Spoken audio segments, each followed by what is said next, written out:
welcome to episode 150. Yes, 150 of the Treasury Career Corner podcast.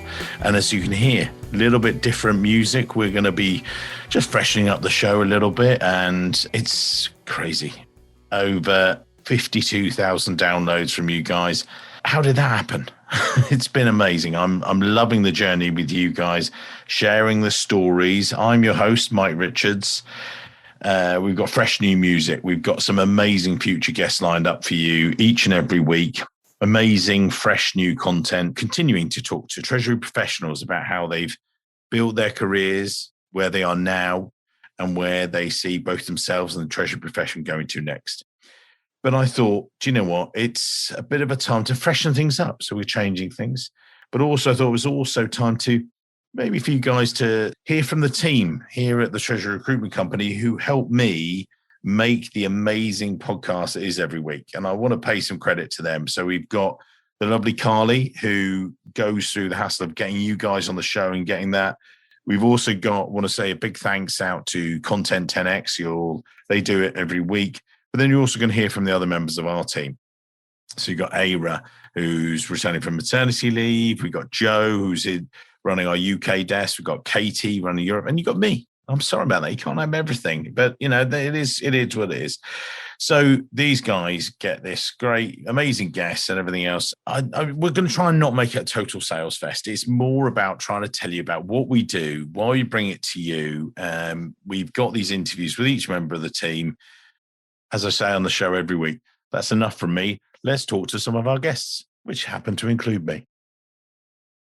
And so, we're going to start today's episode with the lovely Carly. Now, Carly is my PA and our recruitment coordinator. She basically keeps me on track and basically I was just looking at my notes, it makes my life amazing by doing all the stuff that I don't want to do, give it to her. But I thought it was key that we started today's episode by bringing Carly on because she's, much better at just supporting me, making all of our lives great here and stuff like that. But we're going to start off with Carly because she's actually been in recruitment for not as long as me, but nearly as long. But Carly, how did you maybe get your first start into recruitment, or when did it all start for you? I have been in recruitment quite a long time now. So as you say, I first started in recruitment way back in 2001 now. Actually started as a recruitment consultant working for a specialist accountancy recruitment firm. Then took a bit of a different direction. After a few years, joined another specialist recruiter, this time in the oil and gas industry. I was with them for about 10 years, so worked various support roles, working for both the recruitment and the operation teams, and then joined the lovely Treasury Recruitment Company, which I've been here for, about 4 years now. So as you say, I support you as your PA. I'm also the recruitment coordinator, so I support the wider team and do a lot of general office day-to-day stuff as well. And you, obviously, I know you've worked for us a number of years, and we're a bit different to a lot of recruiters. Some are hit the phones and do this and everything else, and you're supporting all that activity. What would you say, looking over it, what do you enjoy most about it, and maybe working for us? But obviously, working with me, I mean, that's a pleasure. Well, obviously. Yeah, obviously. But, what do you enjoy most about it, would you say? Well, what? I really love the fact that every day is different. My role itself is incredibly varied. So I'm inevitably involved in most areas of the business in some way or another. So that definitely keeps me on my toes, if you like. We're also quite a small company. Yeah. Everyone's really supportive in the team. Everybody really mucks in. We all really help each other out. And we're all just, making sure that we make the business as successful as possible. And, we help each other to do that. So I threw you in the deep end 4 years ago. You came on board. This is nice, and quite small company and all this stuff. But you and I have both seen it change, develop, challenges that you've seen. What are the key ones that you've really seen that have sort of come out? Again, people listening today, they're going to go, "Wow, those guys are doing lots of stuff." What have you seen, sort of thing? Yeah, the key things that I've seen is that we've just got busier and busier. Our online brand, in particular, has increased massively over the years, and I think that's really helped us open up opportunities in different locations. So we've had a lot more roles in places like the Middle East, US and Europe, and it's really grown that market for us. And I think, that in itself has introduced a lot more challenges for us, but, with different time zones and cultures and things. But it's also made it more exciting. Yeah, no, I agree. And it is, as you say, it sometimes makes for a longer day, but, suddenly getting calls from one side of the world, and then at the end, it's like, suddenly getting emails and stuff like that. So it's been, great for you so far, but, and long may it continue. And obviously you've seen it go all the way through. As we look towards the future, and then in a minute we're going to talk to Eira, who's just returning from maternity leave soon, and Joe and Katie, and you even get to me at the end. Sorry about that, guys, but kind of everything. Future Treasury and Treasury recruitment market. What are you, seeing as, what's happening, sort of thing? As I said before, I just see it getting busier, to be honest. I think obviously we've been hit hard with the pandemic and things, as everybody has, but I think there's definitely signs of things returning to normal, albeit a new normal. Companies are working in a different way now. People are being more flexible working and things. But overall, I think, the signs are positive, and I think the market would definitely, go back to being vibrant and more positive as it was. Yeah, definitely. Amazing first start there from Carly. I know she hates this stuff, so I'm not going to keep her any longer. We're going to dial in now Eira, and she'll do her bit, and then we'll move through. And just thank you very much for doing it. I know you love. I think you're great at this this branding stuff. That it's just like it's just some of our clients. The candidates are like, oh god. But if Carly can do it as amazingly as that, I'm sure you guys can too. Right. Thank you, Carly, and we'll move on to thank you. Passing over to Eira, who's soon to rejoin us actually after maternity leave, but. As we saw on LinkedIn the other day, remind us it was a 2-year anniversary. Eira, I'm going to pass it straight across to you. So we'll do on the podcast as well. Talk us through. You were new to recruitment, and what was your background with things? So back to you.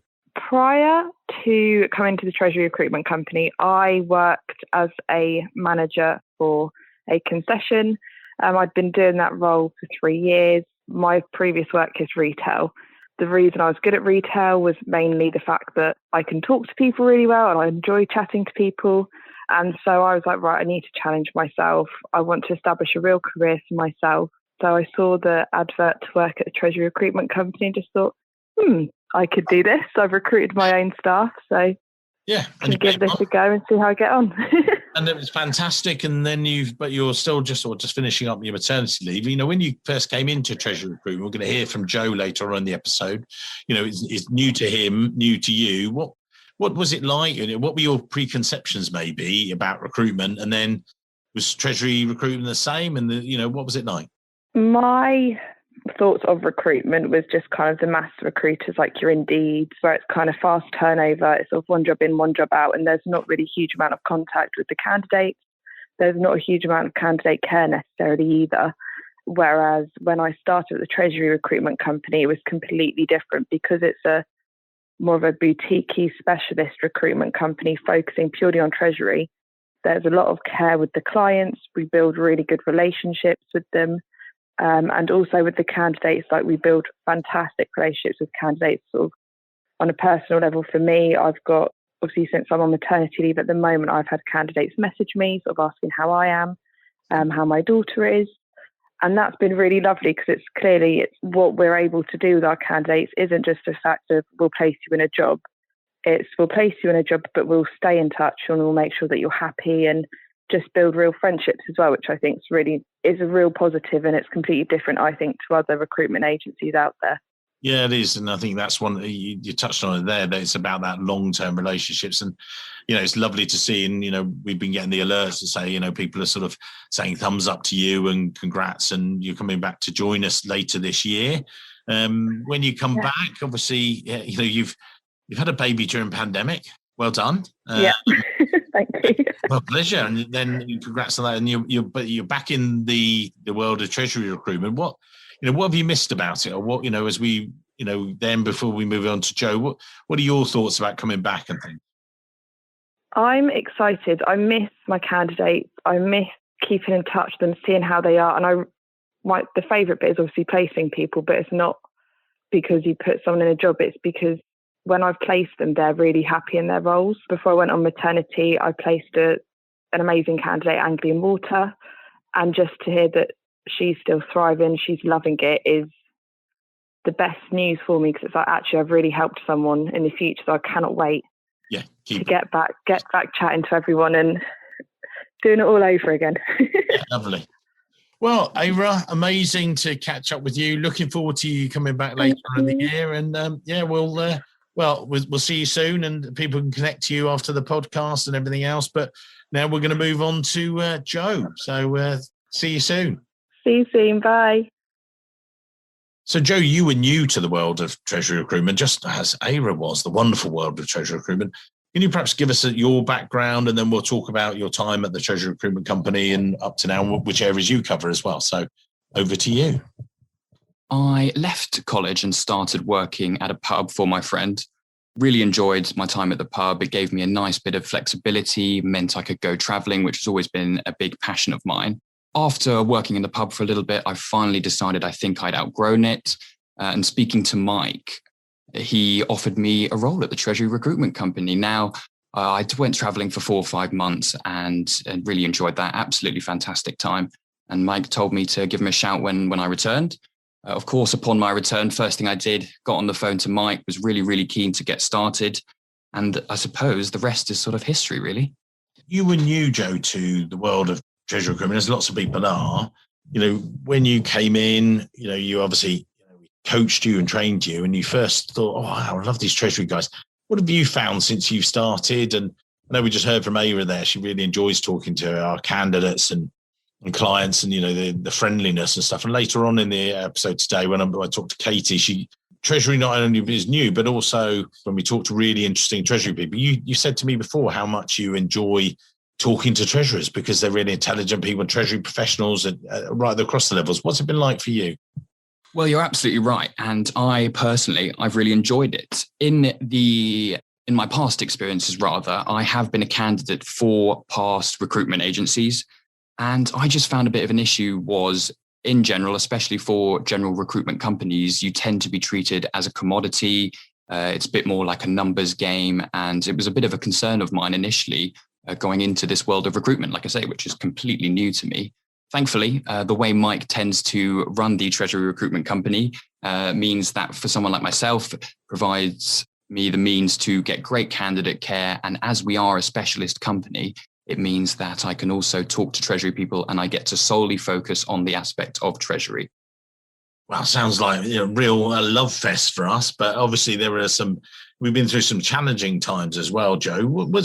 As we now move out of pandemic and things like that, what have you started to see on your desk? Because then we're going to move on to Katie, who runs our European desk. You're working with me, helping me run the UK. It's really started to pick up with some more interim roles and some permanent stuff coming through.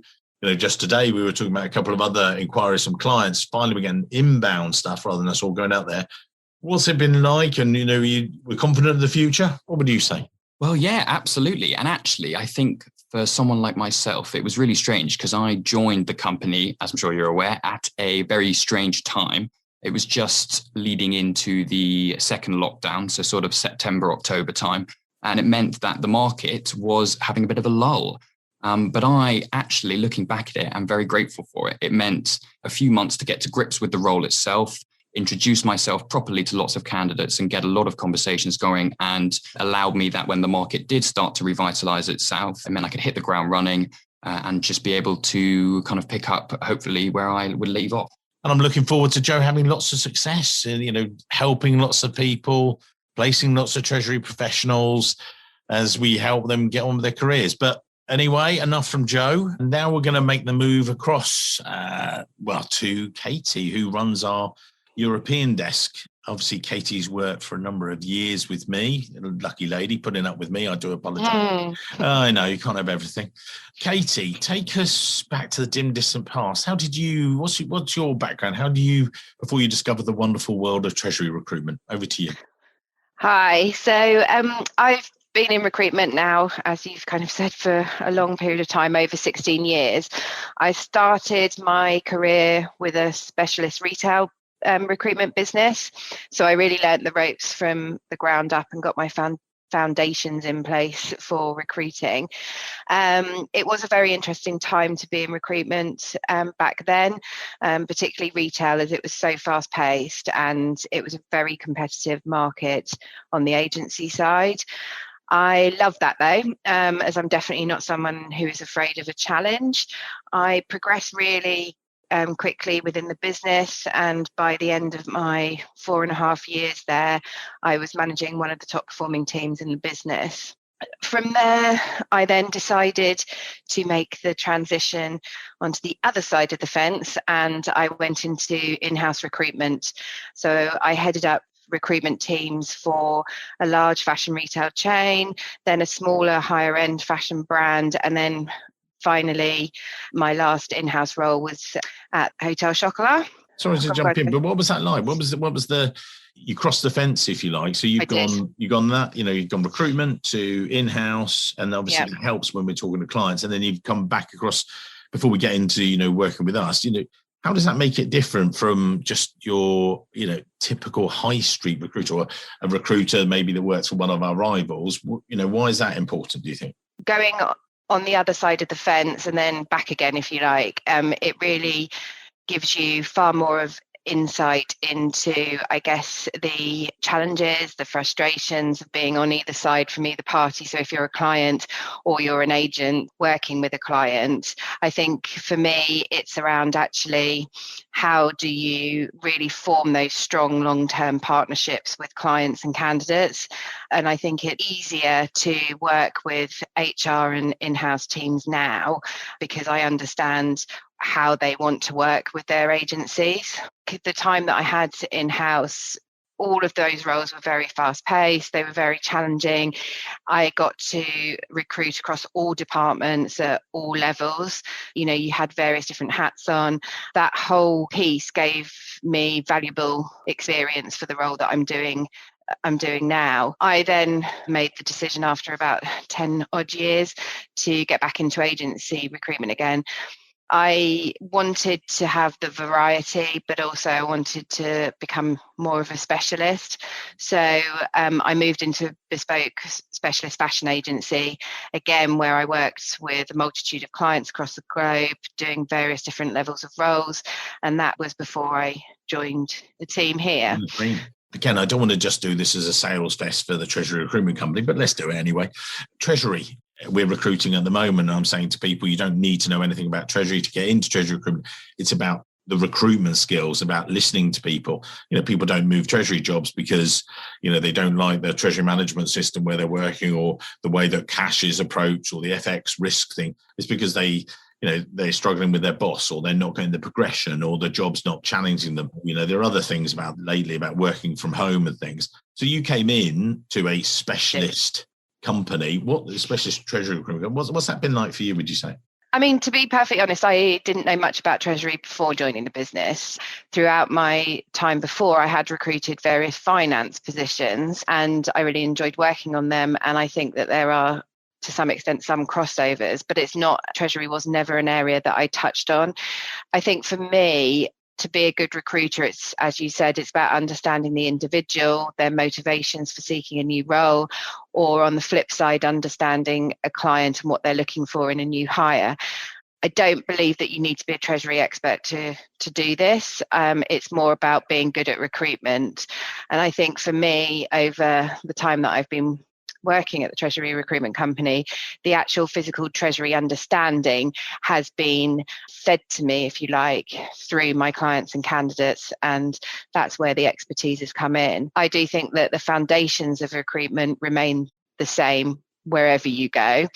I found that there were some differences on both the candidate and client side from the different industries, definitely. When I've worked in fashion retail, it's a different way of working to working with Treasury individuals and Treasury clients. But actually, now I live and breathe Treasury. Yes. And when you say it's different, what do you mean by that? Is it because there's a different kind of ethos, or they're just, because they're dealing within fashion, so there are certain kind of people, or is it more the levels, or what? within sort of the fashion side, it's different in terms of the people. I think when you're searching, there's a lot more involved in the people and the culture, even though, in Treasury, culture in businesses is important. But I think when it comes to Treasury individuals, they have a certain toolkit and it's more straightforward to some extent. Whereas in fashion, there's a lot more sort of hand holding. There's a lot more restrictions in terms of they only want people from a similar business, only within fashion retail. Whereas in Treasury, you've got your toolkit, you can move different industries without a problem. Obviously, we, and one of the reasons I brought you on board, we were very successful. Mistake. Yeah. Sorry, say again? A mistake.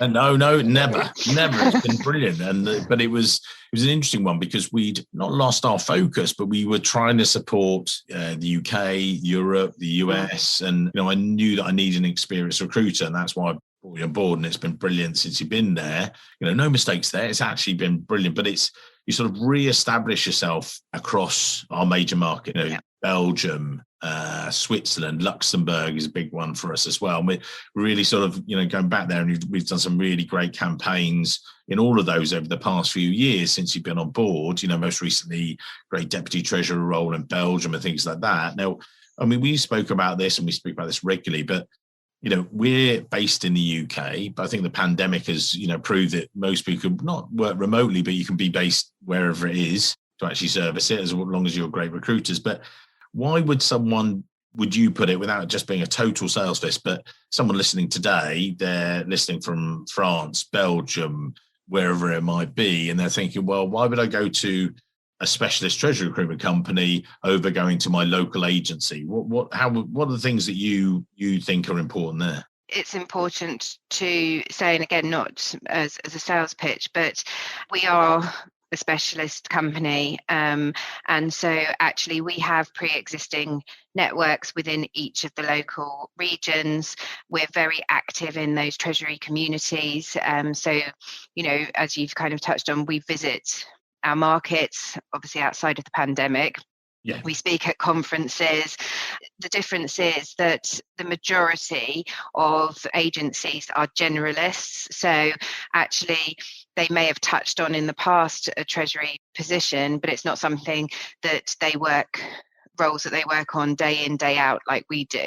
We talked about it as well. And I think there's a speed and efficiency thing, which people want to fill jobs. And we've said that, and I've done this with clients. They said, why would I go to you over my current recruiter who's my search firm and stuff? I said, well, they'll do exactly the same job as us. And right. I said, but the fact is, it will take them 6 to 8 weeks to get to the short list or the long list that we've had for you today. And they're like, okay. And I'm like, no, they're people that are looking for any kind of job, not just a job with you.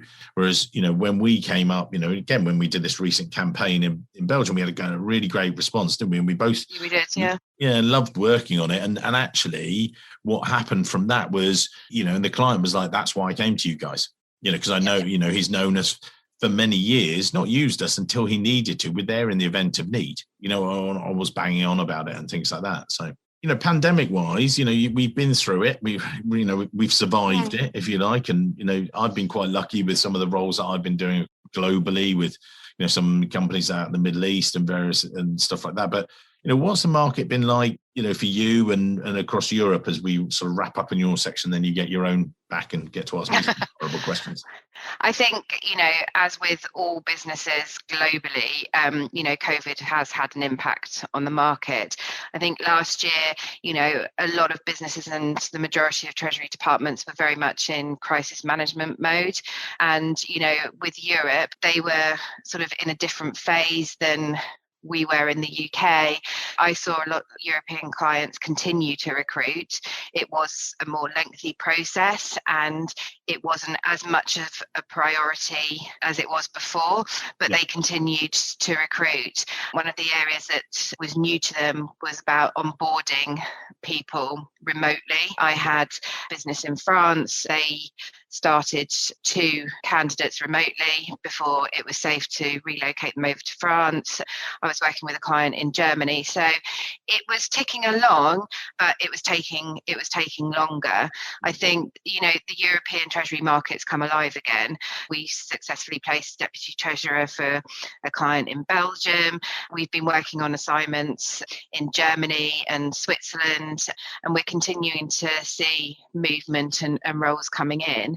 Now with 2 of my clients, and actually possibly a third that I'm talking about with now, is that if they can't find the people, the local market, they are now looking at the talent that they need being placed in a remote location where they've got an additional entity. Right. So for them, it's about finding the right person. And actually, because remote working now will continue to happen, at least with my European clients until September, but actually ongoing, a lot of them are saying, I'm quite happy to recruit somebody remotely that would be willing, when it's safe to do so, to travel to our head office, maybe once a month or something like that, but actually where we've got another entity. So that's kind of a new thing that's coming into play. And it seems to be discussions that I'm having with more and more clients. And I think the kind of pace of roles coming in and those kind of changes, I don't see them stopping. I see it continuing until July, August time, when historically Europe closes down for summer.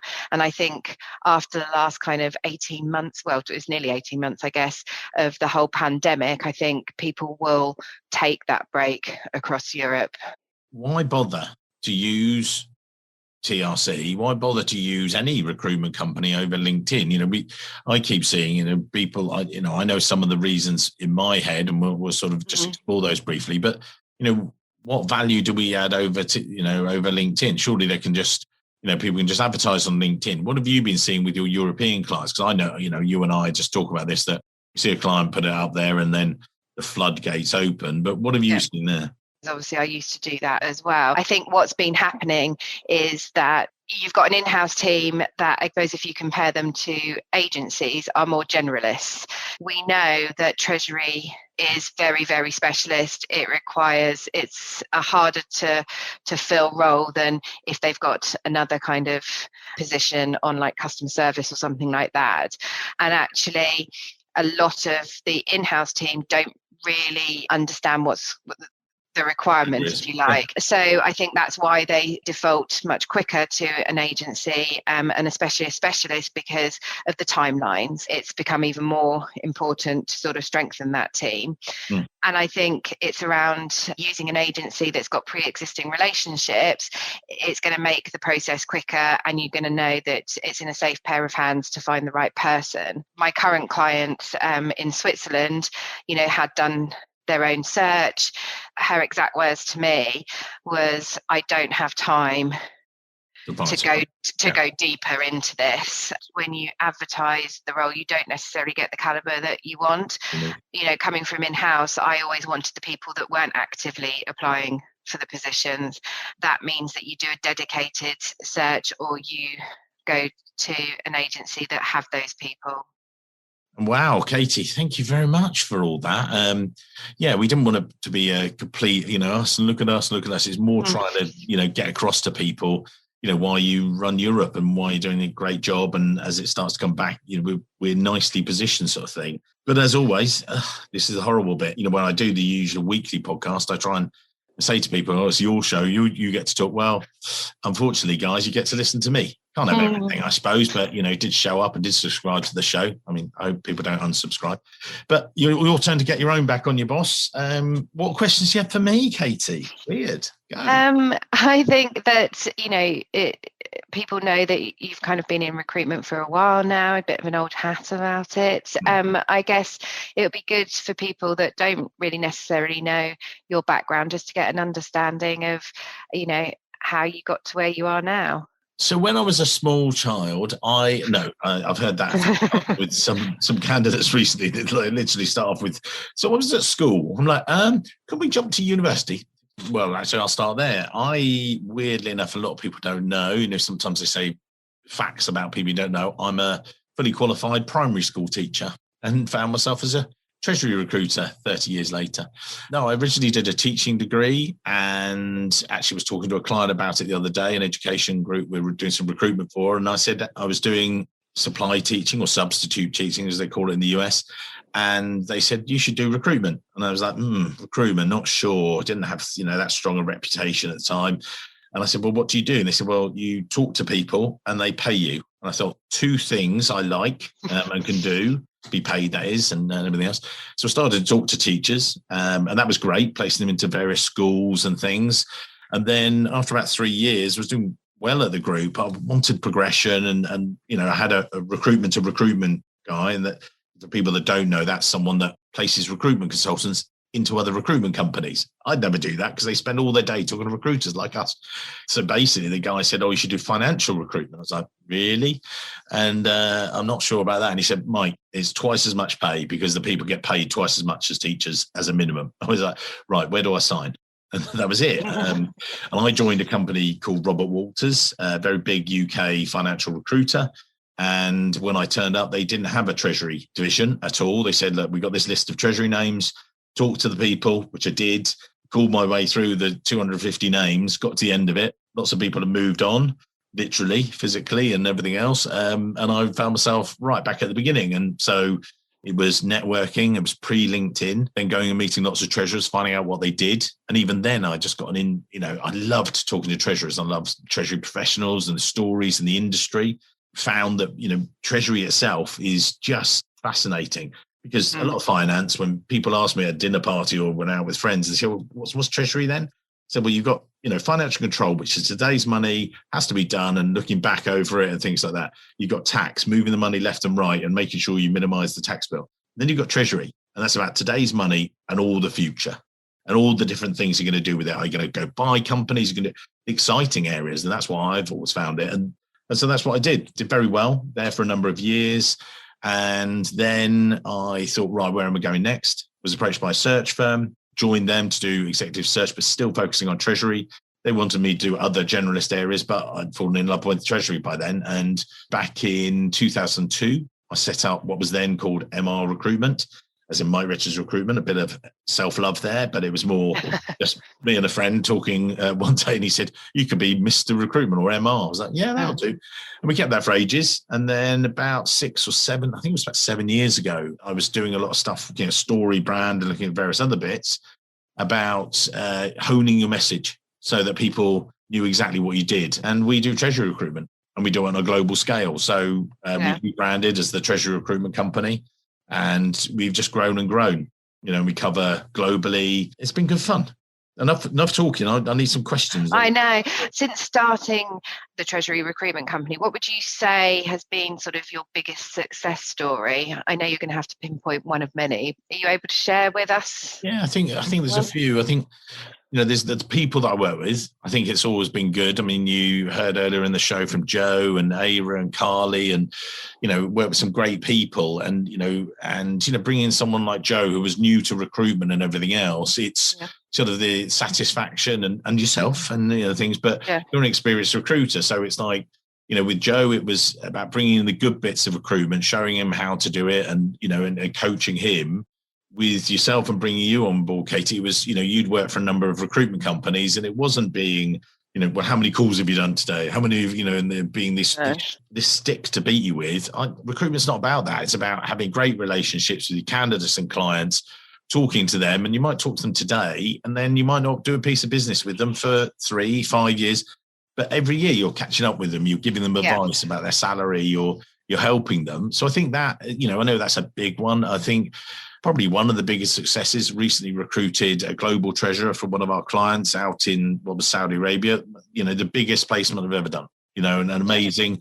But then also, again, I've not, people say, oh yeah, placing that big role. Well, actually for me, it's more than that. It's actually now about, and we've continued the recruitment. I think we've now recruited 7 members of the team globally, and we're about to do another role for them, coming up in the US, and just growing it that way through clients that trust us, know, like, and trust. And that's the thing, isn't it? To really get to know us. That exactly. You've joined TRC. What would you say you found as been your biggest success, or your thoughts about it, really?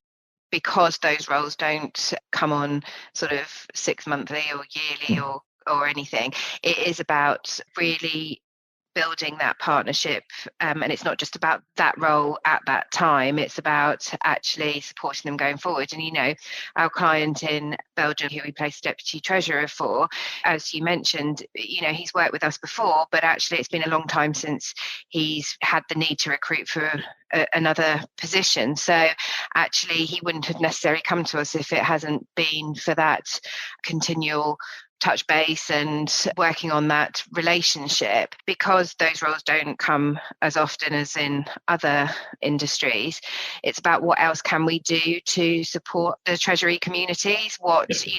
So we're very conscious about the content that we post on LinkedIn, the podcast, which we'll come on to later, and being at those events is all for us sort of the service that we want to provide our clients and candidates. So I think and you touch on there, and I know we were going to talk about, and I'll just jump in with about personal branding and LinkedIn and all that stuff, and why we're doing a few more sessions, Katie and I, for the Austrian Treasurers Association. I've just done one for Ohio, which is going live the next day or so. A lot of people have sort of said, this personal branding thing, and when I first started, it wasn't a big thing. No.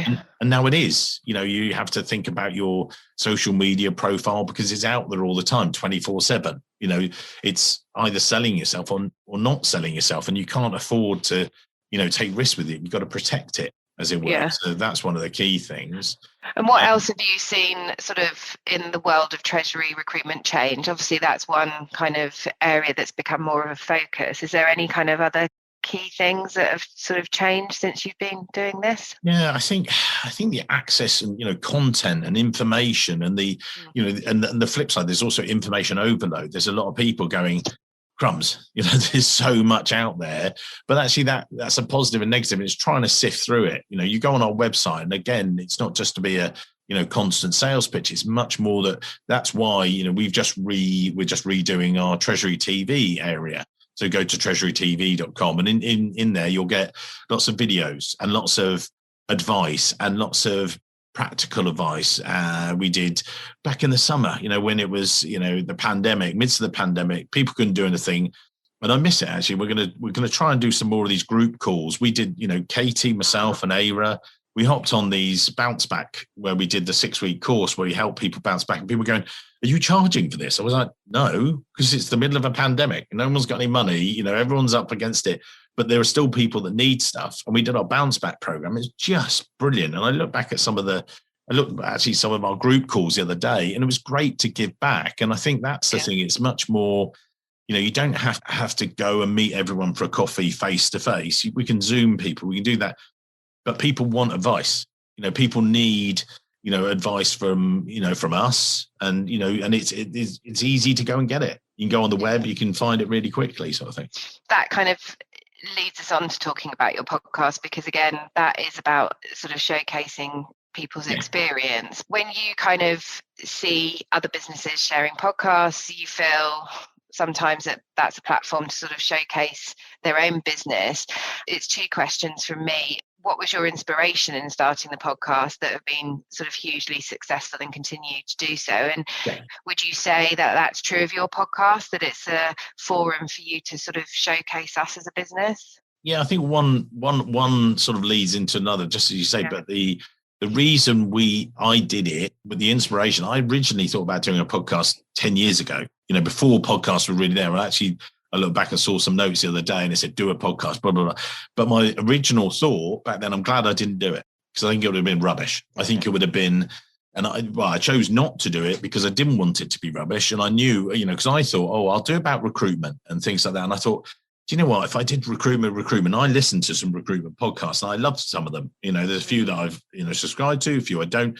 But, one I love, Recruitment Mentors podcast, where he talks to lots of different recruiters, and you find out about their stories. I love hearing about their stories. That's brilliant to me. I'd actually set up my podcast, the Treasury Career Corner. Go to treasurycareercorner.com. People still don't know. I'm like, what? And, hopefully, if you listen to this, you will be a subscriber. But the fact is, you might see it on LinkedIn and stuff. I've always loved talking to treasurers. We talk about the toolbox and people's toolboxes, and that I always make the long joke that everyone's got the same title, they're treasurer, they do the same thing in the same way with the same tools get the same results. And then people go, what? No, that's not. And that's what's amazing. Everyone's called treasurer, but the way they do it for one petrochemicals group versus an oil and gas versus all the different industries, but then all the different challenges, all the different risks, everything is just different.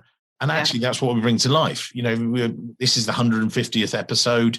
It's mental. This is one of the key things that, sharing those stories, and, it's proved. We're at over 50,000 downloads. We don't deviate.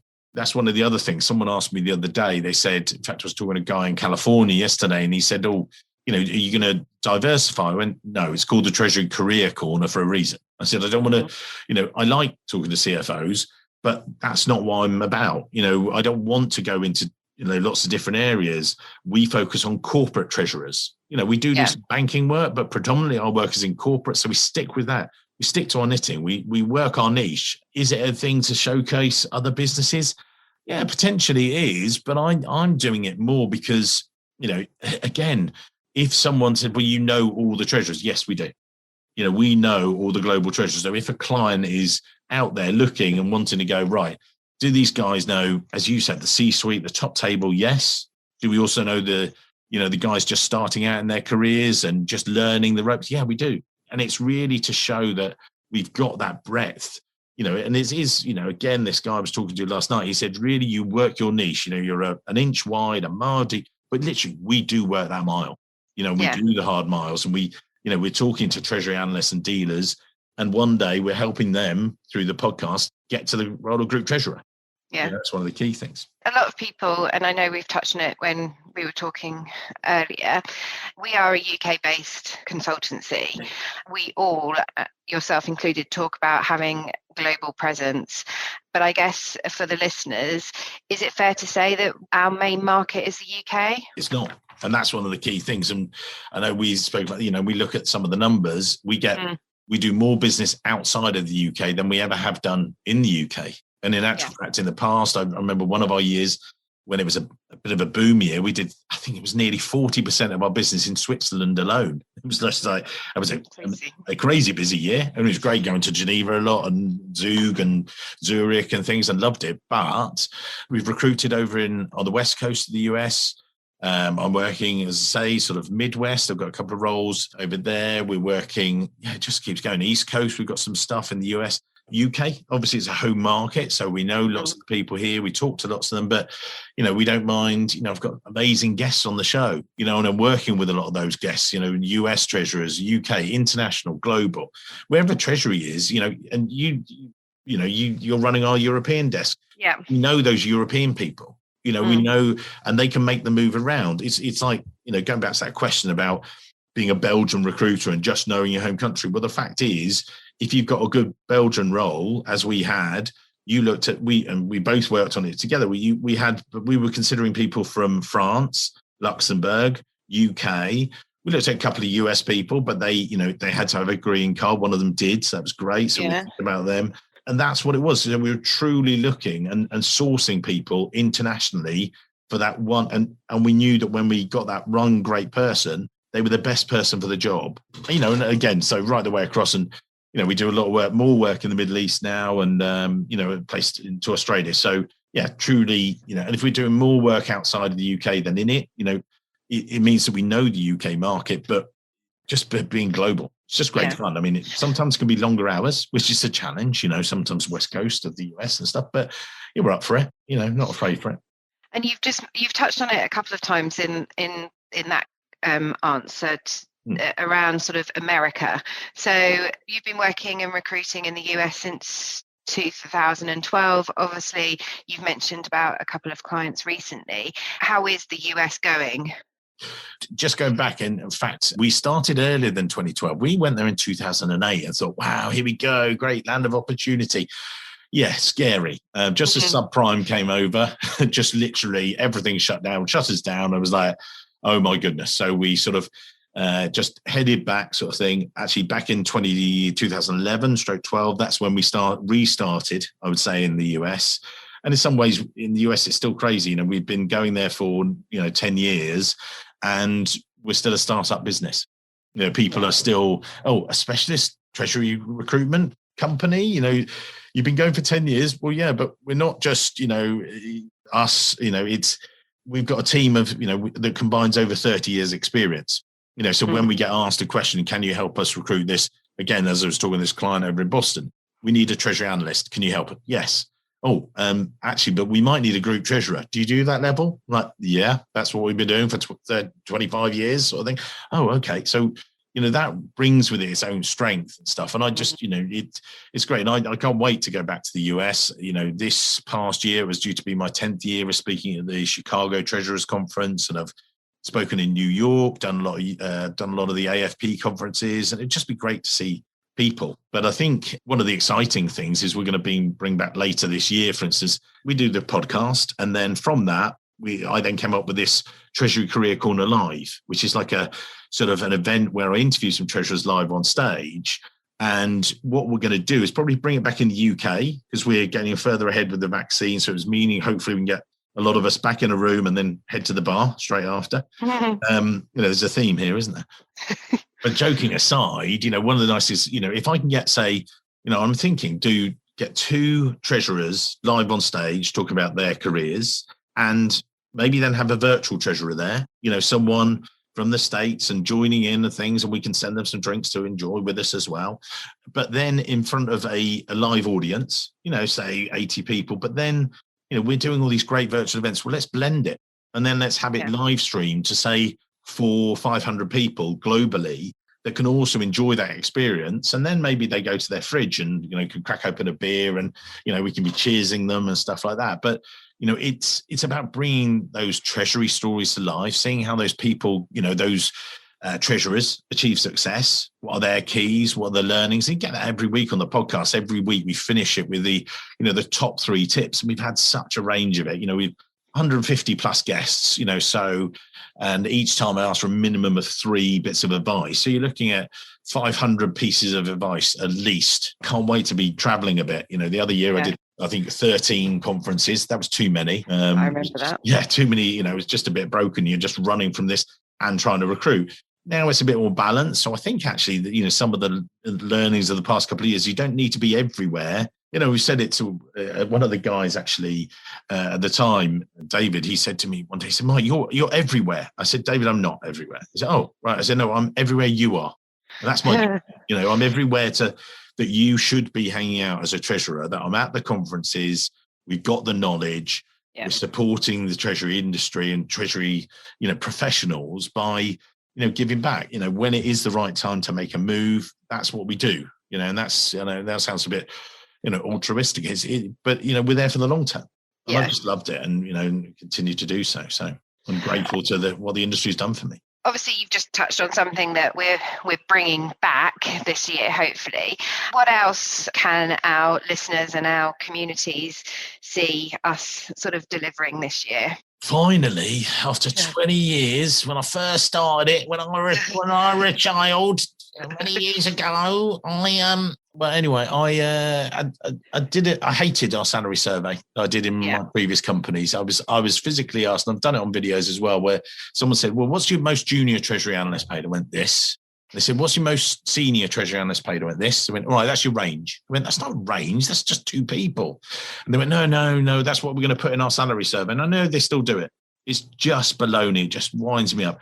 But I always thought, do you know what? And I started it. And I think my first ever salary survey, I had I think we got to about 100 people, if that, and stuff. And then over the years, we grew up, we got up to about 800 people. And then it became, as the markets grew, we tried to automate it through a few different platforms. I'm not going to name them because they're really annoying, the platforms themselves, and change the goalposts. So eventually, finally, we've got that dream of mine that we're going to be automating it. We tried in the past couple of years. We were going to produce one, wanted to do one last year in 2020 with the salary survey. I'm going on about a salary survey, and it's a bugbear of mine. What I want is that I want what I would want if I was a candidate, and that's like to call me, say, "Mike, could you tell me, I'm a Treasury analyst, I'm based in Massachusetts, I'm based in West Coast, I'm based in London, I'm based in Denmark. Could you tell me what my base salary should be? Or I'm a group treasurer, or I'm this. What's the average for my level? And I would love it. And, not to say, oh, well, 2 years ago it was this. What I'd like to do is have it and say, well, actually, and it will be an automated process. And this is why it's going to be amazing, is that we will write to people. They will confirm their details. We'll ratify them as well, as we always do. We make sure they're the right person. And, so then people can say, and they'll say, well, how old is this data? And I went, well, it's the 3rd of the month. Yeah, I said, it's 3 days old. What? Yeah. What do you mean 3 days old? And every 6 months, we're going to rerun it and things like that. I mean, we've been asked to, but that's a lot of effort, time and effort. We've tried to actually automate a lot of these processes, which we have now. And I get passionate about it because I just want to give that. It's amazing content for people. That's the key. We get asked, what's the market like? We haven't done that today because it always changes and things, and then people say, oh, what should my salary level be? That's usually the second question, I think. Is it always for you as well? The second question, you reckon? Yeah, it is. Yeah, pretty much. Yeah. What's the second? Yeah, salary and blah, blah, blah. Go on. It's so important. And, businesses as well very much want to ensure that they are competitive and, they want the actual live raw data, not a kind of guesstimate. Not fluff that there is. No. One of the key things before we run up today is that and I have been approached about potentially people sponsoring and they wanted to become involved in it. We are open to it, but one of the key things I've had to say is but you must bear in mind it will be independent, it will be impartial. No, you will never get access to any of the data because that is confidential to people, and it must always remain so. I don't mind someone having their banner above it and say they support our work. That's great. And then they could, we can, shout about the fact that they're supporting our work and helping us, but we will never, ever share that. And that's always been the critical thing for me. And that, that really, gets, my heart on my chest because I'm thinking that's the way I would want to be treated. That's what I would want. I'm happy to share my info with you, Mike, but you're the only person or your company is the only company to know it. And then, well, tell me how I benchmark against the others. What do I do and stuff? And that's what, that's going to be the aim for this year, for 2021, I think, on top of, another successful year with yourself and the team, Katie, and just loving working together. And one day we'll breathe the same air, post pandemic and have a few glasses of wine and beer together. So it'd be lovely. Yes. Yeah, it'd be great. Amazing. Well, thank you so much. Well, thank you, Katie. And, for all of those guys listening, you've obviously hopefully already subscribed, but, you can also do a salary survey. Get in there, treasurysalary.com. Loads of links in there. Treasury TV for loads of advice.com, that is. What else can you go to? Any other .coms? Yeah, go to treasuryrecruitment.com. See loads of advice. treasurycareercorner.com. There's a theme here, isn't there? But basically go there, and that's what we want to do. Keep on helping you guys in Treasury, and just a pleasure to deal with you every day. And the same to you, Katie. And to you, Mike.